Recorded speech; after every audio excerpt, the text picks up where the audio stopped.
It's been a few months since the last Starship launch, which lasted around 50 minutes before burning up during re-entry.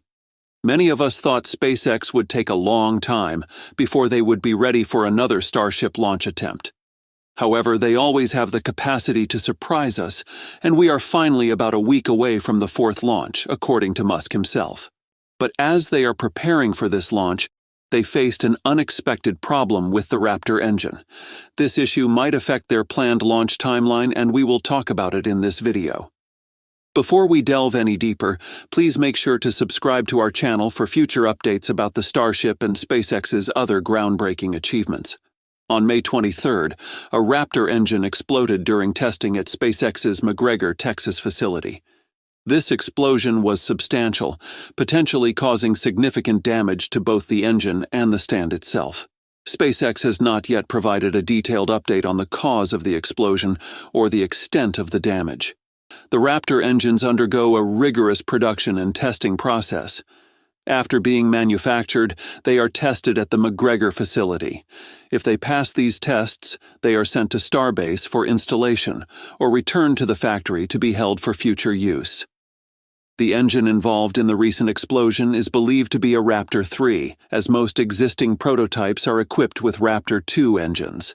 The Raptor engine family has evolved from the initial Raptor 1 to Raptor 2, and now to the more powerful Raptor 3.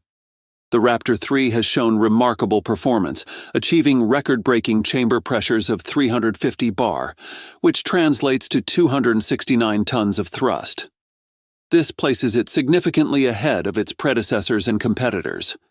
SpaceX started working on these engines several years ago, with the first tests of Raptor 1 beginning in the mid-2010s. Raptor engines are designed to be full-flow staged combustion cycle engines, using cryogenic liquid methane and liquid oxygen as propellants. This design allows for higher efficiency and performance. From the start, SpaceX wanted to avoid relying on traditional aerospace suppliers like Russians. This led to the creation of the Merlin engines. These engines use a type of kerosene and liquid oxygen as fuel. They operate on a simpler and cheaper open-cycle gas generator system. Merlin engines are used in the Falcon 1, Falcon 9, and Falcon Heavy rockets. For example, the Falcon 9 uses 9 Merlin engines in its first stage and a modified version called Merlin Vacuum in its second stage. Over time, these engines have been improved, with the Merlin 1D being one of the most efficient rocket engines available. Despite the success of Merlin engines, SpaceX's goals for Mars colonization and deep space travel required a more advanced engine. This need led to the development of the Raptor engine. Raptor engines use methane and liquid oxygen as fuel, which is more efficient and can be made on Mars. These engines use a full-flow staged combustion cycle, which is more efficient and provides higher performance than the Merlin engines. This allows for higher pressures and better overall efficiency. The Raptor engine is designed to be versatile, meaning it can be used in both the Super Heavy booster and the Starship spacecraft. Currently, Raptor 2 engines are used in Starship prototypes and have been part of all 3 orbital launch tests. These engines have shown great performance and are key to SpaceX's missions. Like we already know, SpaceX has conducted 3 orbital test flights so far, 2 in 2023 and 1 in 2024. For the fourth launch, SpaceX will launch the Super Heavy Starship into orbit and attempt to land on a virtual tower. This means Starship and Super Heavy will perform a controlled landing in the ocean, hovering over a specific point until it runs out of fuel and falls down. This method has many advantages for SpaceX. The clearest evidence is their practice of landing the Falcon 9 rocket on a drone ship. It took several attempts before they were confident enough to do it on a real drone. So how will Musk and SpaceX execute this landing in the fourth launch? Why don't they land Starship on a drone ship but instead let it splash down in the water? Landing rockets is one of the most challenging aspects of rocket launches, and it's even more difficult when dealing with larger rockets like the Starship. The Falcon 9, for example, stands at 70 meters tall with a diameter of 3.7 meters and a mass of about 549 tons. It generates around 7.6 million newtons of thrust with its 9 Merlin engines. Landing the Falcon 9 was no small feat and took several attempts before SpaceX could reliably land it on a drone ship. Each landing required precise control and timing to ensure the rocket touched down gently without toppling over or crashing. Falcon Heavy, which is an even more powerful rocket, combines 3 Falcon 9 boosters, making the landing process even more complex. The Falcon Heavy stands at 70 meters tall and has a diameter of 3.7 meters.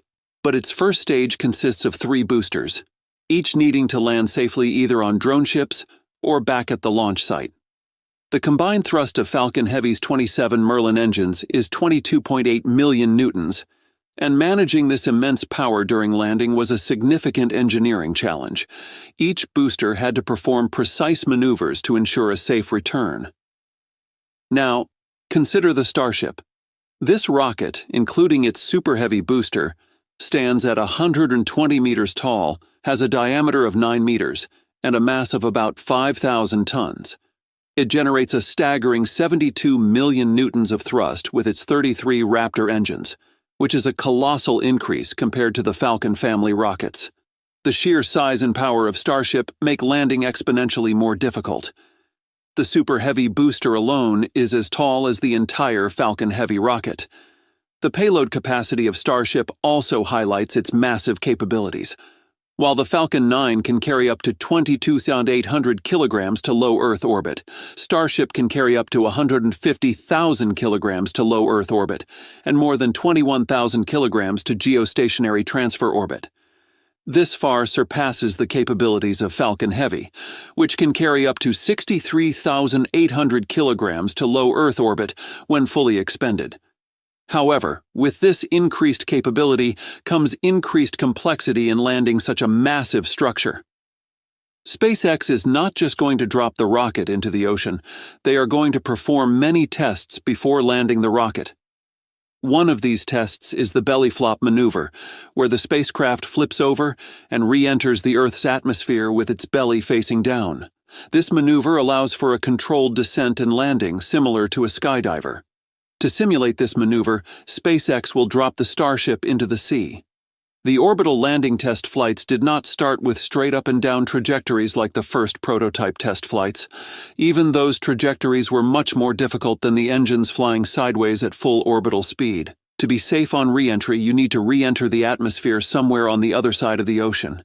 If something goes wrong, it'll cause problems for the experimental spacecraft.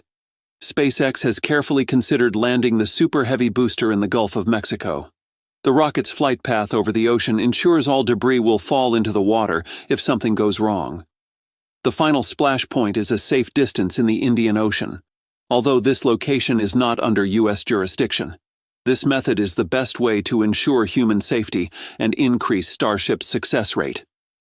The belly flop maneuver involves the spacecraft using its large surface area to create significant atmospheric drag, slowing down its descent without using much fuel. The Starship has a sprawling surface area of 545 square meters on its windward side, which acts as a brake during descent, reducing its terminal velocity significantly. During the belly flop maneuver, Starship's engines draw propellant from header tanks to avoid propellant settling on the belly side of the rocket due to atmospheric deceleration. This ensures the engines have a steady supply of fuel, even as the rocket falls belly first through the sky. Another reason SpaceX avoids catching Starship mid-air with Mechazilla is to protect the ground infrastructure. Starship is still experimental and needs more tests before attempting a mid-air capture. Any additional hardware around the launch pad could suffer significant damage if things go wrong. Some people might see the ground infrastructure as just a concrete slab, but it's much more than that. The launch infrastructure includes complex and expensive components such as the launch tower, fueling systems, and control centers. These facilities are vital for the safe and efficient operation of the rocket launches. We can see the significance of this from the first flight test when Musk said, "Anything that doesn't damage the launch tower is considered a success." This statement underscores the importance of the ground infrastructure in SpaceX's operations. The cost of the ground infrastructure can be immense. For example, building a launch pad can cost anywhere from $50 million to $200 million. The risk of an unsuccessful mid-air capture could lead to catastrophic failures, potentially causing the rocket to veer off course and destroy the launch tower or other critical systems.